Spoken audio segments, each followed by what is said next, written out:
All right, I'm going to run through this practice test on video so you can watch it.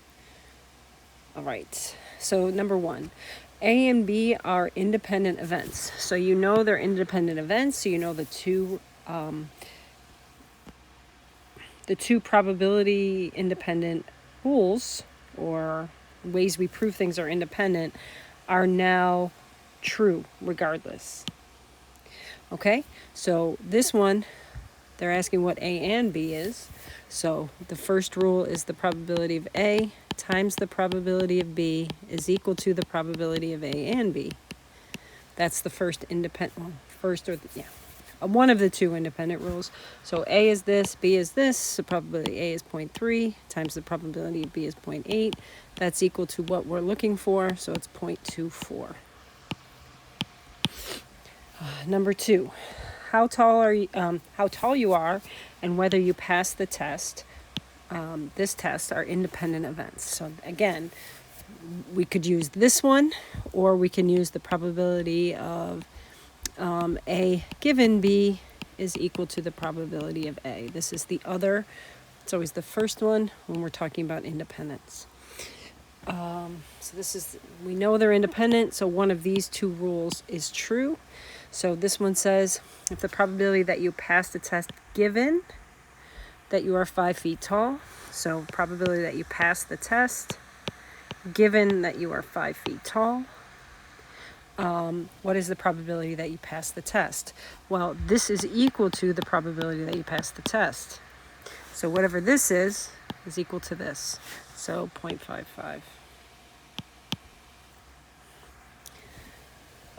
If the probability of a spinner landing on red in a game is 20%, what is the probability of it not landing on a red? So if you understand that 100% is the percentage, then minus 20, so it's 80%. Probability that you're going to win is 20%. The probability that you're not going to win is 80%. Okay, but that's not one of these, so you have to maybe make this into a fraction. So 80% is 80 over 100. We'll reduce that, and it's 4 over 5.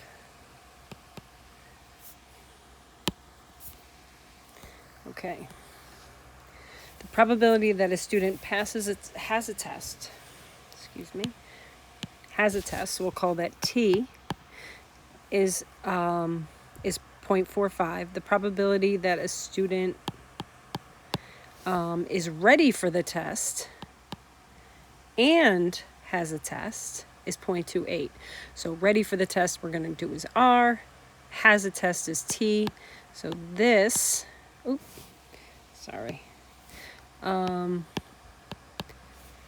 that probability that they're ready for the test and they have a test is that. So find the probability that a random student is ready for the test given that they have one. So this is 100% a probability formula test. So probability, probability that person is ready for the test given that they have a test is equal to the ready for the test and has a test over just the probability that they have a test. So the probability that the and is 0.28, and the probability of that they have a test is 0.45. So do the math, divide with your calculator, and you get 0.622 repeating, so that's B. The results of a survey. So we have like a Venn diagram type situation, possibly. That's 200 people. If they ask 200 people, so that's our total. So if I'm looking at these, I'm thinking this is going to be the one I use, but the fractions might be reduced, so I do have to figure it out. Maybe it's not that one, because total always goes on the bottom, but if you reduce the fraction, that bottom number will be reduced. If 120 people said they use Facebook, so we have a Facebook situation, and 100 said they use Twitter, so we have Twitter, and this is an OR. probability, or not the probability, but 155 use Twitter or Facebook. So this is the Facebook plus Twitter minus Facebook and Twitter. Oh, sorry. Minus, again, you know it's the same thing, but minus Facebook or Twitter. That's going to be equal to the probability that they use Facebook and Twitter.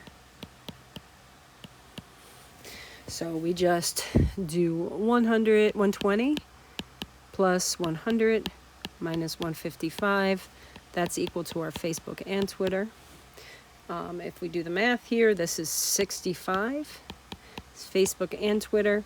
So if I want to do the probability, I have to put it over the total. So it was this one. Okay, this one here. Determine if events A and B are independent. So we have to use one of the two laws or rules or whatever that we used up above to prove an independent. So what we have to do here is we have to prove that the probability of A times the probability of B is equal to the probability of A and B, or the given one. But this one doesn't. This one uses or. So if it has or and, you're going to use this one. If it uses the given, then you're going to use the other one.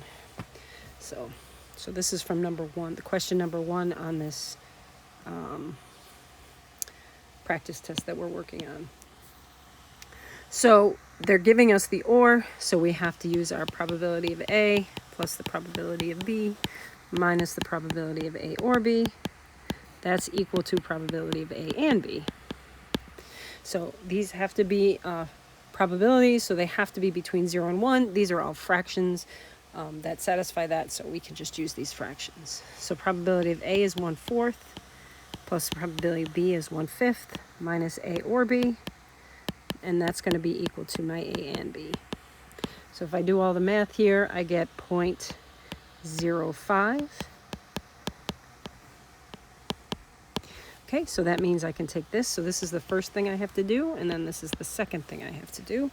So I have A, I have B from up here, and now I want to figure out A and B, if that's equal to what A and B is equal to. So it's 0.05. So generally, I would put both of those into fractions. And if you do the math, this is 0.05.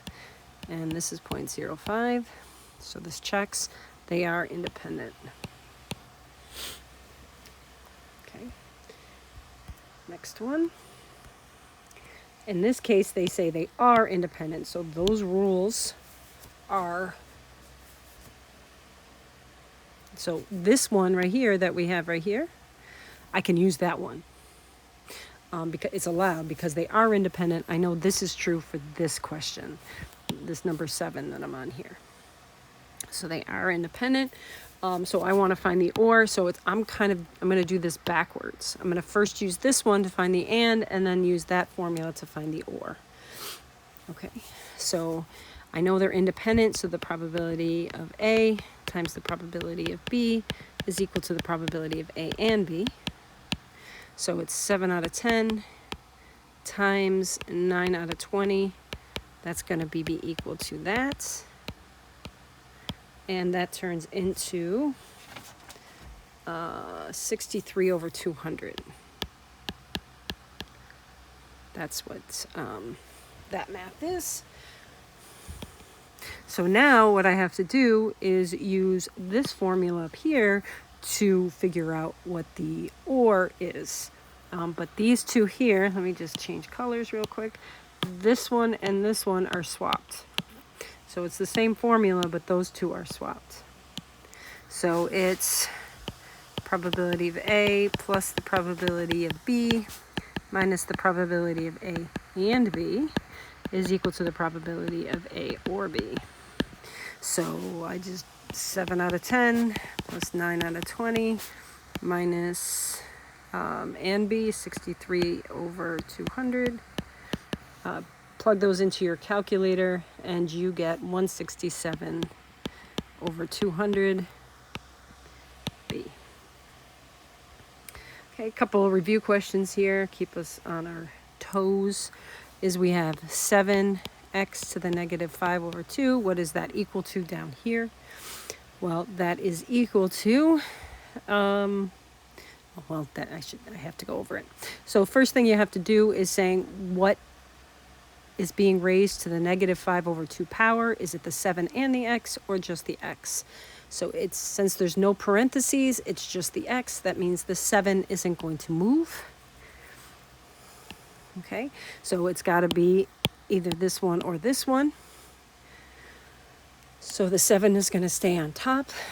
When it's negative, the base is in the wrong place. That means the x has to move down. So it's 7 over x to the 5 over 2 power. And which one is this? Remember, this always goes on the outside. This is the root. Roots are on the bottom, and the root always goes out here. Okay, so this one right here is a 3. That's a 2. It's a 5. I'm sorry. Like, what is? That's a 5. Not the 2. So we know it can't be this one.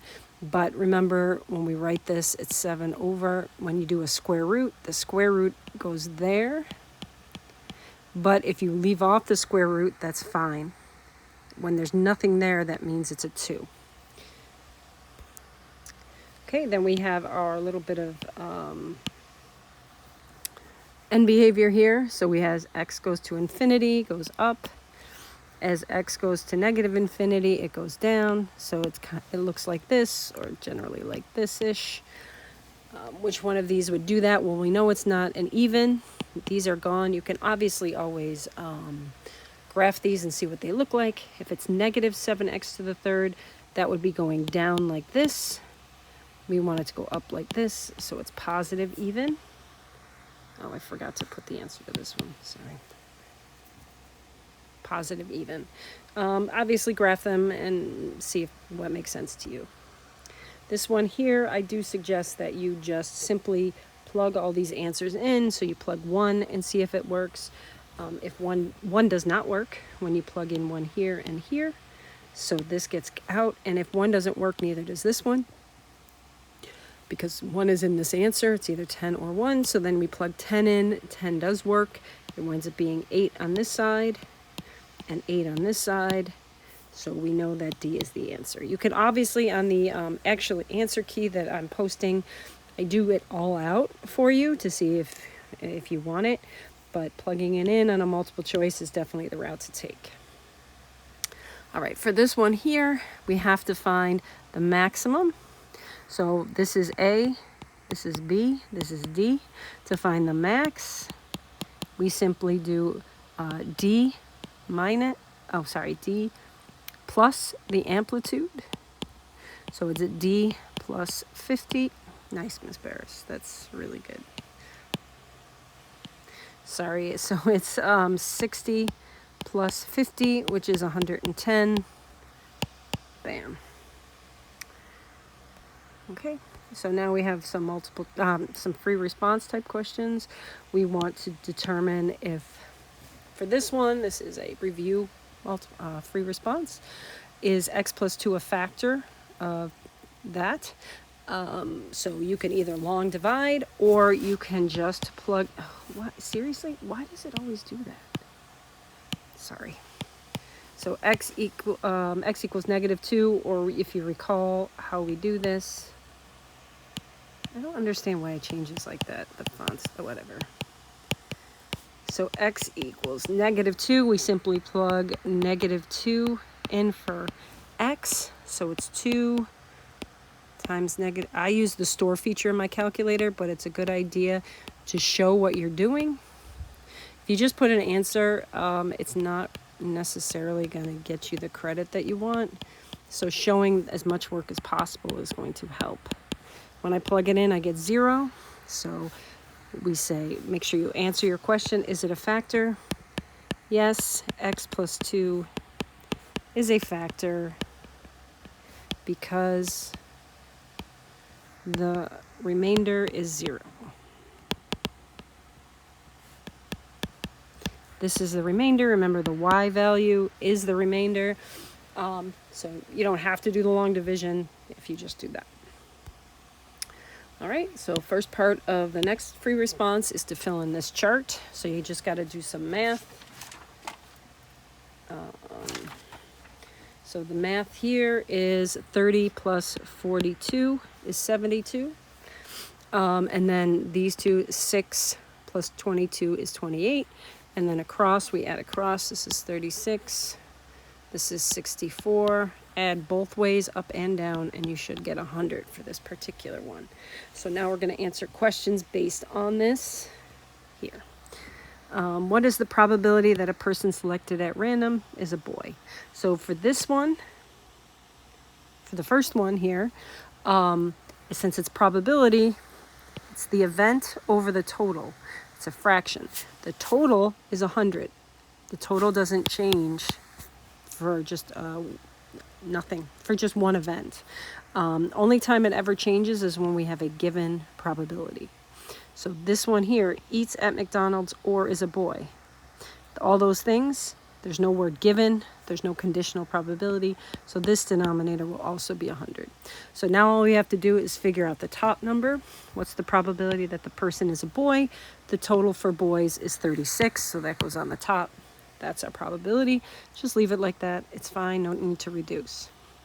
Eats at McDonald's or is a boy. So eats at McDonald's or is a boy. So we do eats at McDonald's plus is a boy minus McDonald's and boy. These are boy, not Burger King. That is equal to McDonald's or boy. That's just, we've been using this like 95% of all of the probability questions, we use this rule. So we simply add McDonald's total, which is 72, plus boy total, which is 36. And that is, then subtract boys that go to McDonald's, that's the 30. Because if you were to add 30 and 36, 30 and 42, you're adding the 30 twice. So you have to take that situation out. So when you do this, you get 78 as the total. So that's our total that goes at the top. Okay, I'm just going to switch colors so that you can tell that I'm doing this differently. Because I'm going to be circling stuff. Anyway, so C, it's the probability that is a girl or they go to Burger King. Oh, given that they go to Burger King. I just said that. Ms. Barris, you just said that. So this given is going to change the denominator. Whatever goes after the given, that's the bottom number. So the bottom number is they go to Burger King. So that's the total for Burger King. So that's 28. And so this is the column that we're talking about.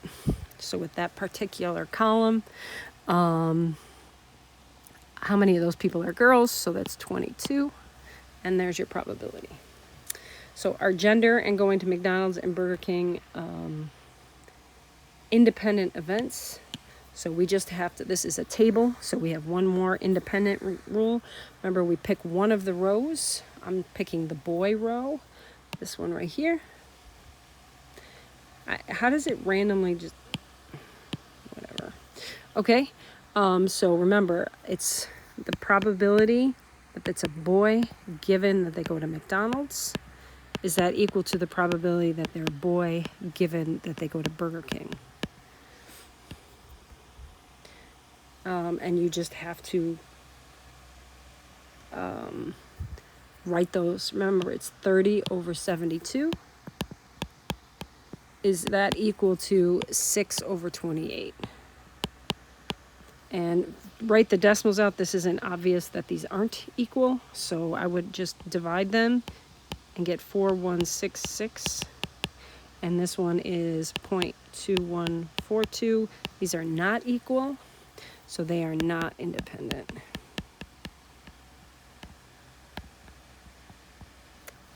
Okay. Okay, this one here. I'm just going to zoom in real quick.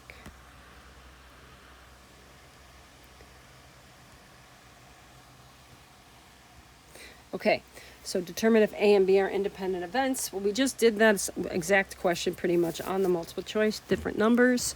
So what we have to do, they give us the or here.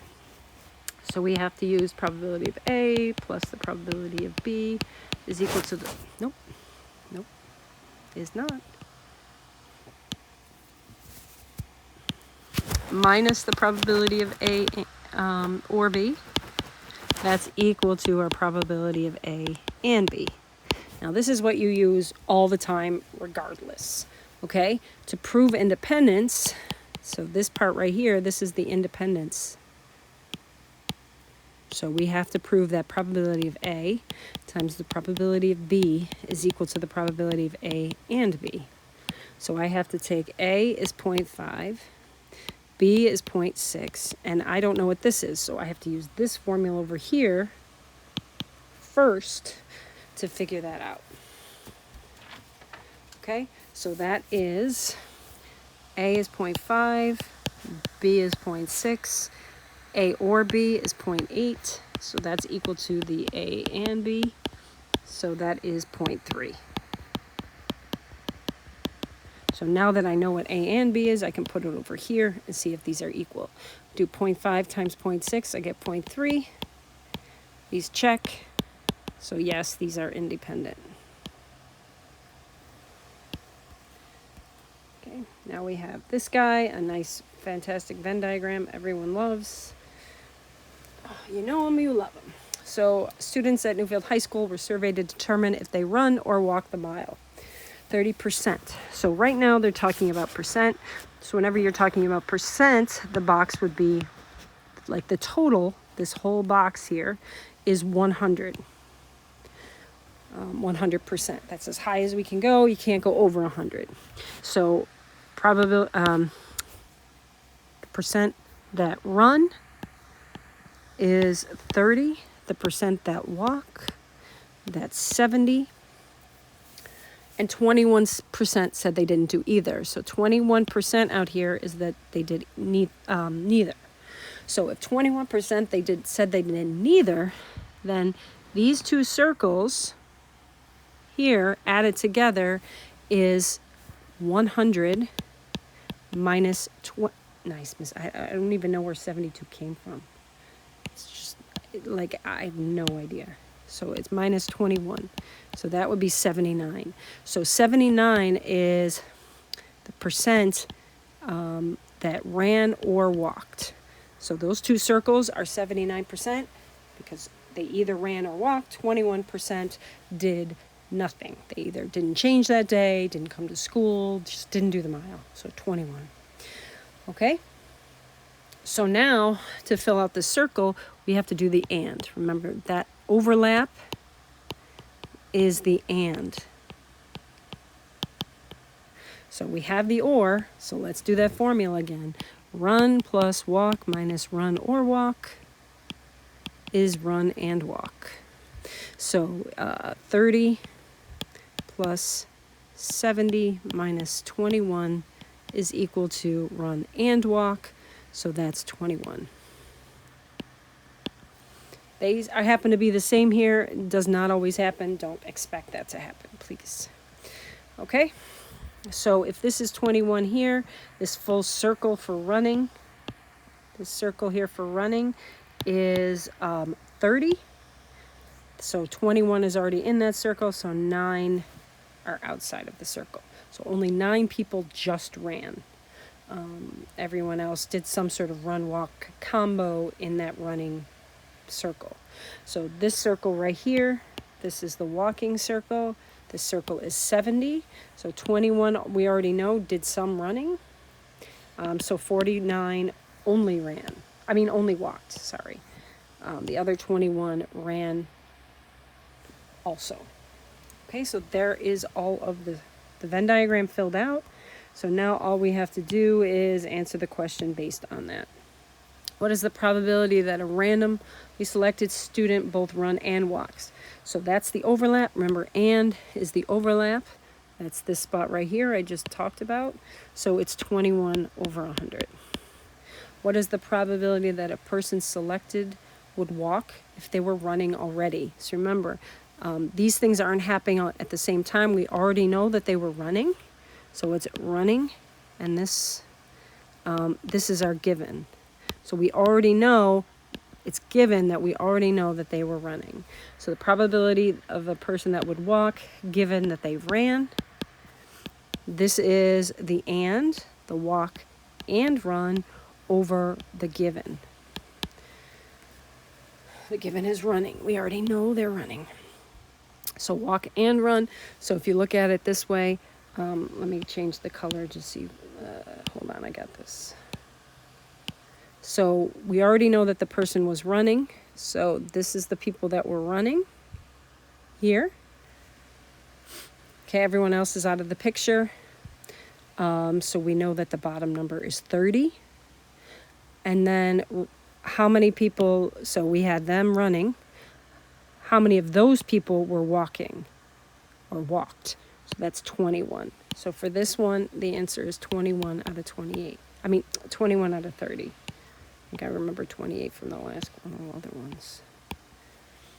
Okay, so running, we already know that, so the only ones we're choosing from, the circle of running, and then this one here is run and walk, so that would be 21. Okay, finally we have another independent situation. So what's the probability, are running and walking during the mile independent events? Justify your response. So for this particular one, the best route to take would use the probability of A.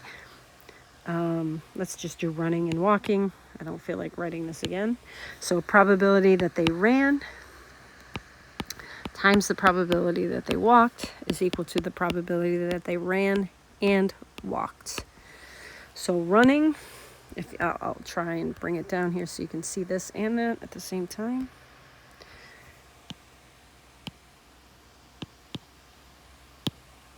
Okay, so probability that they run. Now, please be aware that this must be probabilities. Must be a probability, meaning I can't use 100%, or I can't use 9% or 30%. I have to choose. Probability has to be a number between 0 and 1. So all I do is just do the, I change this 30 to 0.30. So we divide that by 100, and that gives me the decimal. Probability that they walked, that's 70. That's the full circle, not just walked, but the whole probability that they walked. I multiply that by 0.70. Is that equal to the probability that they run and walk? That's the overlap here, so that's 0.21. They're all probabilities. Multiply these two together. I get 0.21. Check. These are independent. All right. Good luck. Have a wonderful day. See you later.